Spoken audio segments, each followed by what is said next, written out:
आगे बढ़ते हैं, हम क्या करेंगे, रेंज पता लगाएंगे लीनियर ट्रांसफॉर्मेशन की। डोमेन और कोडोमेन तो लिख ही देते हैं आगे यहाँ पे, t goes to u from v। अब रेंज क्या होगी, ये तो पहले से ही पता है ना हमें इसका। तो फंक्शन के बारे में तो बहुत कुछ जानते हैं हम, स्टार्टिंग से ही बहुत कुछ जानते हैं, और रियल करेंगे। रियल के बाद मॉडर्न में भी होमोमॉर्फिज्म आएगा। फंक्शन क्या है ऐसा टॉपिक है, कभी पीछा नहीं छोड़ेगा हमारा, हायर मैथमेटिक्स में भी, जेई मेंस एडवांस में भी, हर जगह है।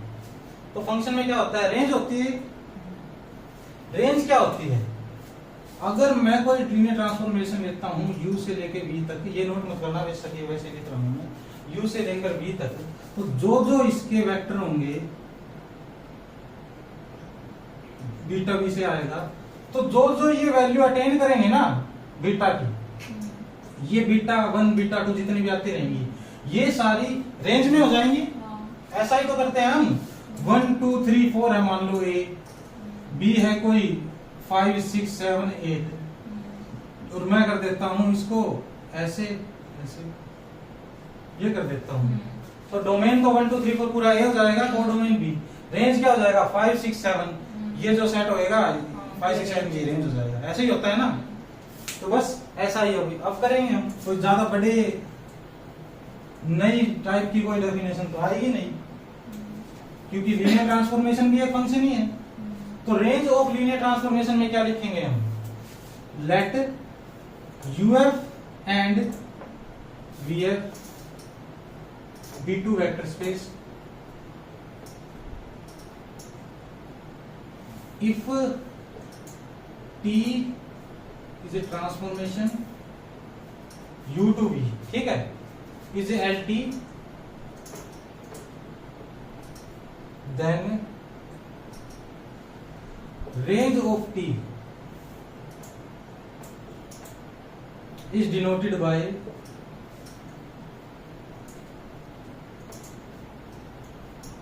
RT और range t, ठीक है।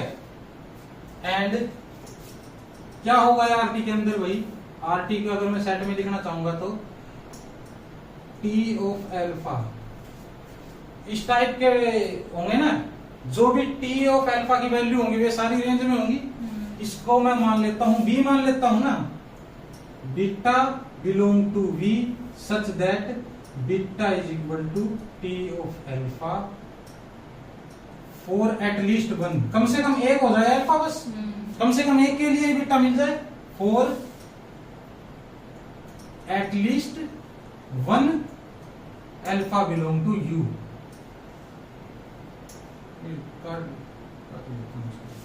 ठीक है, इसमें तो कोई प्रॉब्लम नहीं होनी चाहिए। अब एक सोचने की बात क्या है, ये रेंज तो वीएफ का सबस्पेस ही होगा हमेशा, सबस्पेस नहीं, इसका सबसेट होगा ना v का। अगर कोई वेक्टर v है, पूरा दे रखा है ये, उसका इसका सबसेट होगा उसका, ठीक है, क्योंकि इसके अंदर से ही तो आएंगे भी वेक्टर जो आरटी में कंसिस्ट करेंगे। तो अब क्या करेंगे हम, आरटी को और अगर मैं ढूंढना चाहूँ, कैसे ढूंढना चाहूंगा, तो आरटी का क्या है, कोई बी मिलेगा, बीटा को लिख सकता हूं मैं अल्फा 1 अल्फा 2 की लीनियर कॉम्बिनेशन में। पहले तो हम ये लिख लेते हैं कि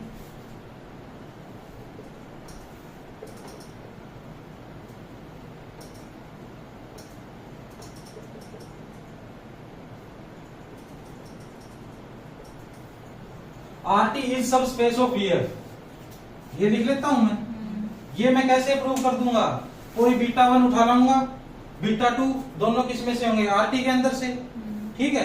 अब मैं अगर मान लेता हूं beta 1 beta 2 belong to range of T, ठीक है, तो ए बीटा 1 बीटा 2 भी बिलोंग करेंगे रेंज ऑफ टी में, ठीक है। यहां से क्या कह दूंगा मैं, यहां से कह दूंगा टी ऑफ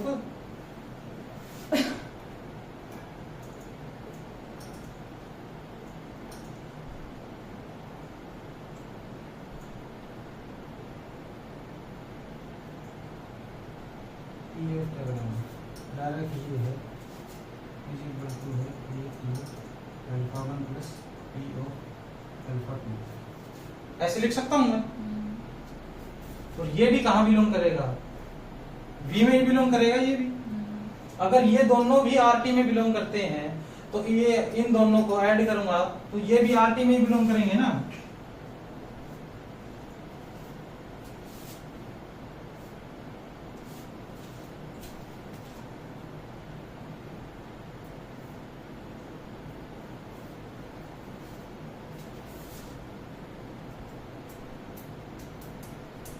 तो किसके हैं वी के, ये दोनों वी के हैं, वी के हैं तो आर के भी हैं। क्यों आर के क्यों है, ट्रांसफॉर्म वैल्यू ही तो है ये अल्फा 1 की, ये भी ट्रांसफॉर्म वैल्यू है अल्फा 2 की।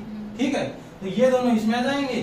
तो एक हमने जो रिजल्ट किया था A alpha plus beta belong to W, for all alpha beta belong to W, A belong to R, then W is a subspace. तो यहाँ पे आर टी इसी वजह से सबस्पेस हो जाएगा वी एफ का। ठीक है, आर टी सबस्पेस हो जाएगा तो क्या कर सकते हैं हम, कोई ना कोई डायमेंशन होगी इसकी। अगर आर टी इसका सबस्पेस है तो इसकी डायमेंशन क्या होगी, इससे कम होगी या इसके बराबर, इतना ही होगा ना। दूसरे में क्या लिखूंगा मैं, dimension of range of T is equal less than equal to dimension of V. ठीक है, इसमें भी कोई टेंशन की बात नहीं है। अब अगर मैं ये लिखता हूं, ध्यान देना इसके ऊपर। अब मैं क्या कह रहा हूं, how to find range of a linear transformation, इस पे काम करेंगे हम। ठीक है, हाउ टू फाइंड का मतलब कैसे फाइंड करेंगे। अब एक बात बताओ, ये बीटा है कोई, इस बीटा को मैं क्या लिख सकता हूं अब, how to find R T, ऐसे लिख लेता हूं ना मैं, पूरा लिख लेना तुम जैसे। इसको मैं क्या लिख सकता हूं, यहाँ पे लिख सकता हूं T of alpha such that alpha belong to U, लिख सकता हूं ना ऐसा। अब टी ऑफ अल्फा जो है कोई ना कोई किसका मेंबर है, यू का मेंबर है।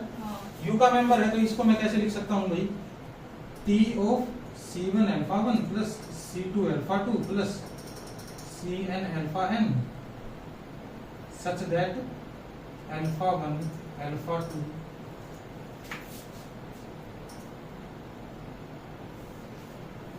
is basis of U C I belong to R, R नहीं F है ना यहाँ पे। ठीक है, इसमें भी कोई दिक्कत नहीं होनी चाहिए किसी को। अगर ये अल्फा U के अंदर से है तो अल्फा को इनके लीनियर कॉम्बिनेशन में इजीली लिख सकता हूँ ना मैं। आई बात समझ में, नोट कर लिया है। अगर मैं इनको इसके लीनियर कॉम्बिनेशन में लिख सकता हूँ तो ये तो जाना पहचाना कुछ लग रहा है ना, ट्रांसफॉर्मेशन है तो ये प्रिजर्व करेगी लीनियर कॉम्बिनेशन। क्या करूंगा अब, इसको मैं लिख दूंगा, खोल के लिख दूंगा इसको, R T is equal to C1 T of alpha 1 plus C2 T of alpha 2 plus Cn T of alpha n, ऐसे लिख दूंगा ना। ये सारा सेम जो भी है,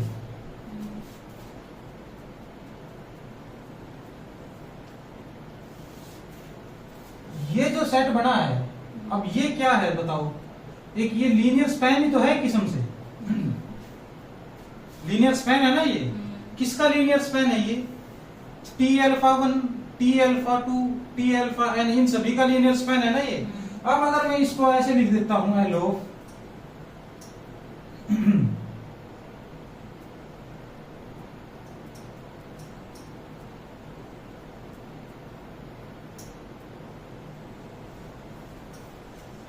कोई जुल्म कर दिया मैंने, गलत काम तो कोई नहीं किया ना ऐसे लिख के। अब अगर कोई भी मेरे को ये बोले कि आर टी ये होता है, मेरे दिमाग में क्या आना चाहिए, ऐसे निकाल लूंगा मैं। ऐसे कैसे निकाल लूंगा मैं, अल्फा 1 अल्फा 2 क्या ले लिए भाई मैंने, यहाँ पे बेसिस के एलिमेंट ले लिए ना सारे फैक्टर। अब अगर मुझे कोई बेसिस दे देगा, जैसे R3 R का बेसिस दे देगा, 3 एलिमेंट होंगे ना उसमें, मान लेता हूँ ना R3 R का बेसिस दे दिया मेरे को, स्टैंडर्ड बेसिस ही दे दिया, 1 0 0 0 1 0 0 0 1 ये दे दिया। इनकी ट्रांसफॉर्मेशन की भी वैल्यू दे दी। उसके बाद तो मैं इसकी रेंज निकाल लूंगा ना आराम से। टी में इसके लीनियर स्पैन में आएगा और निकल जाएगी, डायमेंशन भी निकल जाएगी ऐसे करके।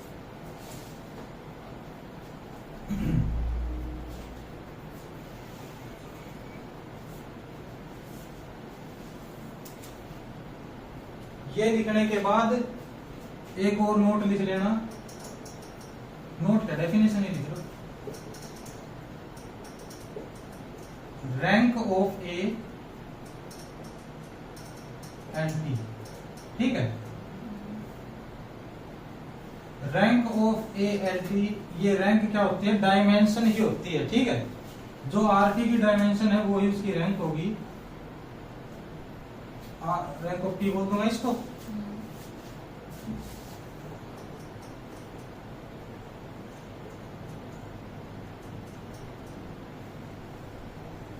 अब कोई अगर मेरे से पूछेगा भी इस लीनियर ट्रांसफॉर्मेशन की रैंक बताओ, तो मैं क्या करूंगा, घबराऊंगा नहीं, रैंक बताऊंगा।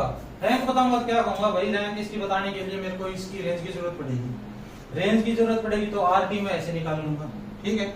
उसके बाद तो ये लीनियर स्पैन है आर टी किसी का, जितने एल आई होंगे उतनी डायमेंशन आ जाएगी, उतनी ही रैंक आ जाएगी। ये तो तीसरा रिजल्ट था ना जो डायमेंशन निकालने का, ये तीन ही रिजल्ट काम आ रहे हैं बार बार में। आई बात समझ में?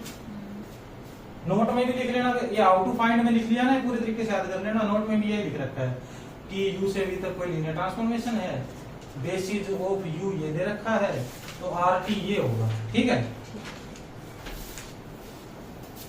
पता चल गया रेंज के बारे में?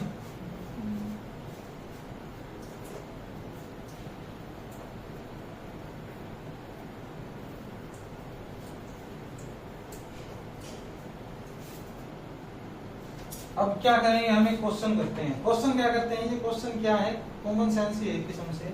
अगर मैं ये कहता हूं कि ट्रांसफॉर्मेशन है कोई यू से लेकर वी तक,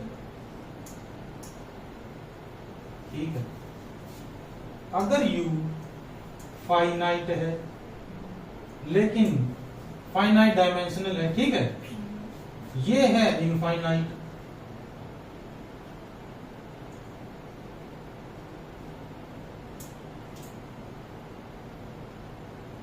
आर टी क्या होगी भाई, रेंज ऑफ ट्रांसफॉर्मेशन, या फाइनाइट होगी। कैसे फाइनाइट होगी बताओ? क्योंकि इसके एलिमेंट से तो जाके वहां पे रेंज, क्योंकि रेंज को निकालने का तरीका क्या हमारा, T of alpha 1 T of alpha 2, इसका तो बेसिस क्या करेगा, फाइनाइट ही एलिमेंट देगा ना, वेक्टर देगा। इससे क्या मतलब हमें, है ना, इसके बेसिस से इसके इनफाइनाइट डायमेंशनल होने से क्या मतलब हमें, इसका फाइनाइट है तो रेंज ऑफ टी क्या होगी, फाइनाइट ही होगी, ठीक है। फाइनाइट इनफाइनाइट नहीं हो सकती ना, ये पता चल गया ना अब। और अगर ये तो है फाइनाइट डायमेंशनल वेक्टर स्पेस, ये भी फाइनाइट डायमेंशनल वेक्टर स्पेस, तो भी फाइनाइट होगी,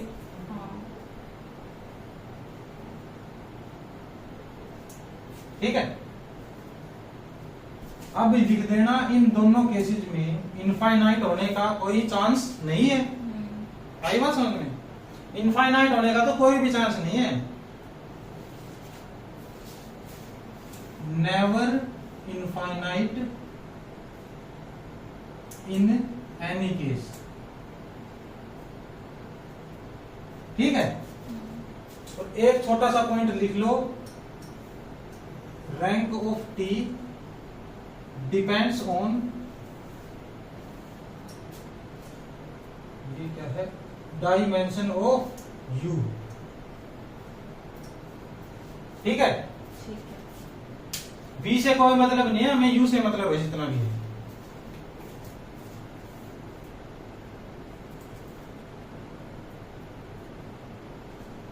और डिपेंड्स ऑन यू का मतलब क्या है, अब यहां पे डिपेंड्स ऑन यू है तो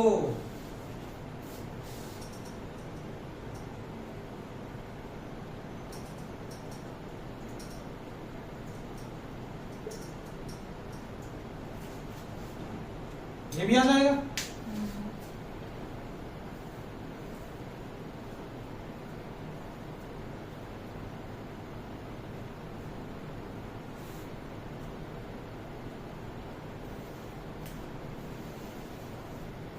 अब क्या करेंगे भैया, कोई क्वेश्चन दे, क्वेश्चन से पहले इतना समझ में आ गया ना। डिपेंड करेगा तो क्या डिपेंड करेगा, ये rank of T basically R T ही तो है, आर टी लीनियर कॉम्बिनेशन उनके हैं।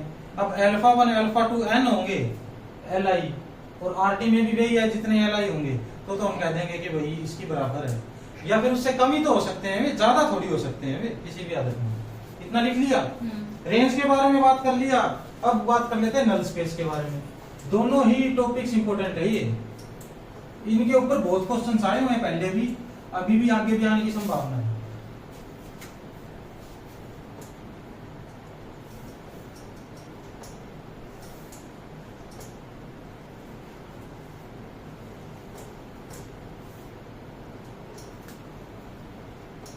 उस पे भी इंपॉर्टेंट लिख लेना, ठीक है। यहां पे भी क्या लिखूंगा मैं, if UF and BF are two vector space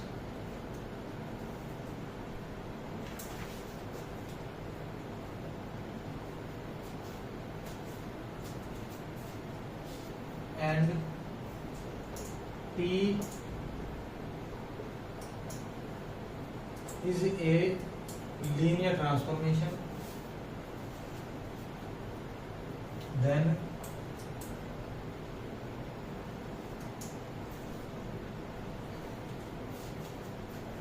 null space और कर्नेल ऑफ टी, कर्नेल भी बोलते हैं इसको हम, ठीक है, इज डिनोटेड बाय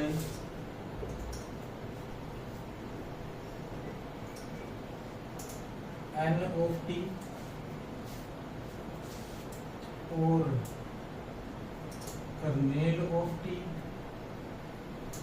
और ये लिख दिया, फिर तो डिनोट क्या, ये तो बोल ही दिया नल स्पेस टी, तो नुक्कानू है ना, पूरा नाम लिख के डिनोट बता देंगे।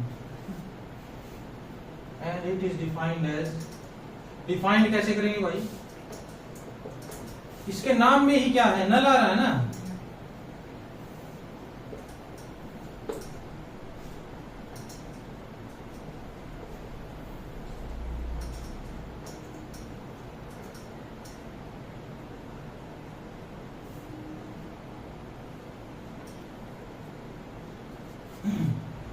कोई भी वेक्टर इसके पास आएगा, ट्रांसफॉर्मेशन एंटी का क्या मतलब है, जो जीरो बनाएंगे ना, जो उन्हीं को कह देंगे भाई ये नल स्पेस में बिलोंग करते हैं। आई बात समझ में? जैसे कई लोग होते हैं ना, उनको कितना ही कह लो उनके कोई असर नहीं होता, तो वे क्या कहते हैं, कहे सुने सारा का जीरो कर देते हैं। कोई शराब भी है मान लो, उसको जितने पैसे दोगे सब की दारू पी जाएगा, उसको जीरो बना देगा वो, तो ये उस टाइप के बंदों में आता है ये नल स्पेस। रेंज क्या है, रेंज वे आदमी है जो बढ़िया काम करते हैं संसार में, बढ़िया काम करेंगे, उनकी वजह से दुनिया चल रही है, वे रेंज में है। और ये नल स्पेस कौन है, जो दुनिया को नल बना रहे हैं, ठीक है। तो एंटी का ये आ गया, जितने अल्फा जीरो करेंगे वही ये हो जाएगा। ट्रांसफॉर्म किया, वैल्यू जीरो पुट कर दी उसने, तो इसको क्या लिखेंगे हम, सबसे पहले तो क्या करता हूं मैं, इसको एक सबस्पेस बता देता हूं, ये सबस्पेस होगा या नहीं होगा। Anti is a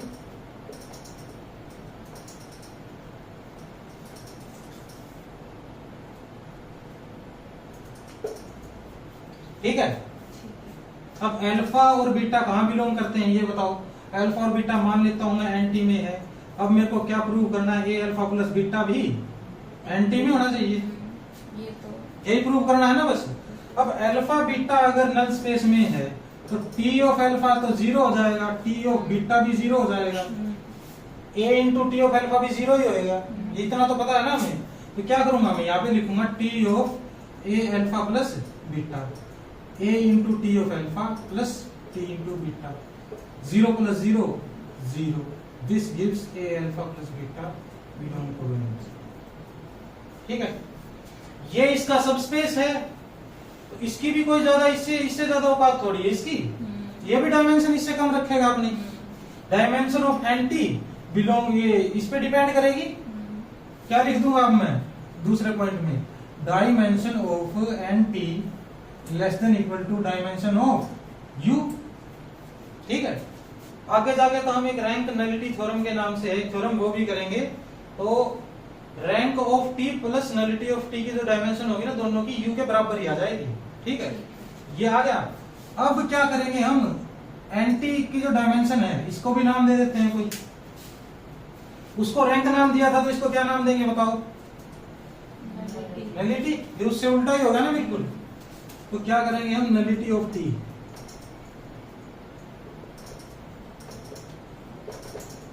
nullity of T क्या आएगा? नलिटी टी की नहीं होगी, एलटी लिख देते हैं, लीनियर ट्रांसफॉर्मेशन। बार बार में बात करेंगे ना क्वेश्चंस में, linear transformation this and that. तो अब क्या करूंगा मैं, इसको लिख दूंगा, नलिटी की ये होती है ना, बस ज्यादा इसके बारे में लिखेंगे नहीं हम, कोई इतनी थ्योरी पढ़ के भी क्या करेंगे, अप्लाई करना है ना हमें अल्टीमेटली। नलिटी ऑफ टी का ये साइन है, ये इसके बराबर हो जाएगा। ठीक है, अब रैंक नलिटी थ्योरम कर लेता हूं मैं। इतना हो गया।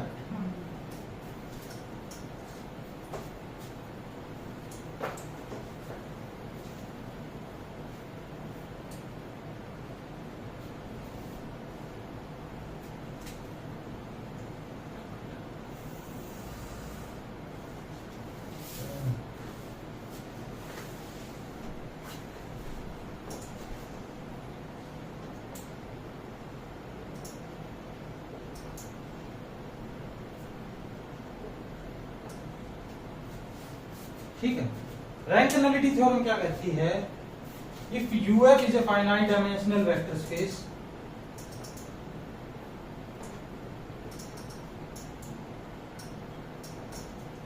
ये ध्यान देने की चीज है भाई, फाइनाइट डायमेंशनल होगा तभी काम चलेगा इसमें, इनफाइनाइट डायमेंशनल में नहीं कह सकते हम ये चीज। If U F is a finite dimensional vector space and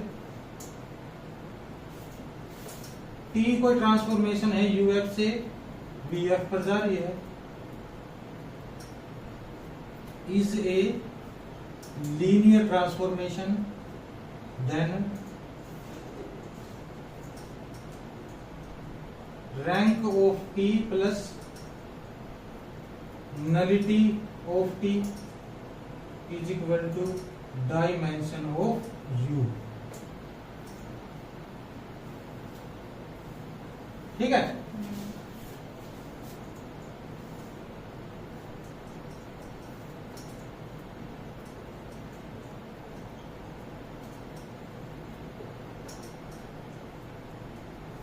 इसका प्रूफ पढ़ लेना।